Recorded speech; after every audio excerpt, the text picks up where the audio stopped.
professionals there are on track to do so. We've seen progress over the past several years. The surge has been sustainable.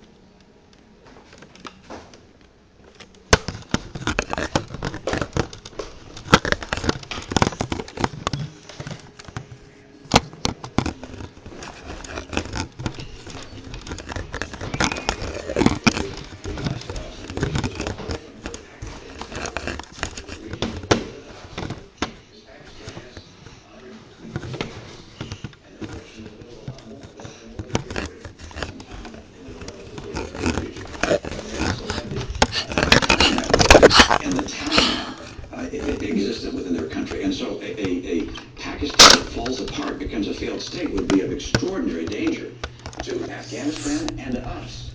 And so we're going to have to remain helpful in encouraging Pakistan to move towards a more stable government and rebuild a relationship with us. And that means that our aid that we provide to Pakistan is going to have to be conditioned upon certain benchmarks being met. So for me, I look at this as both a need to help move Pakistan in the right direction and also to get Afghanistan to be ready, and they will be ready by the end of 2014. Mr. President, when I came into office, we were still bogged down in Iraq, and Afghanistan had been drifting for a decade. We ended the war in Iraq, refocused our attention on Afghanistan, and we did deliver a surge of troops. That was facilitated in part because we had ended the war in Iraq. And we are now in a position where we have met many of the objectives that got us there in the first place. Part of what had happened is we'd forgotten why we had gone. We went because there were people who were responsible for 3,000 American deaths. And so we decimated Al-Qaeda's core leadership in the border regions between Afghanistan and Pakistan. We then started to build up Afghan forces.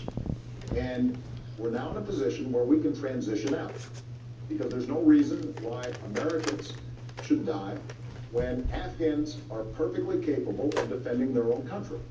Now that transition has to take place in a responsible fashion. We've been there a long time. We've got to make sure that we and our coalition partners are pulling out responsibly and giving Afghans the capabilities that they need. But what I think the American people recognize is after a decade of war, it's time to do some nation building here at home. And what we can now do is free up traumatic stress disorder and traumatic brain injury, making sure that the certifications that they need for good jobs in the future are in place. Yeah, I was having lunch with some brother in Minnesota.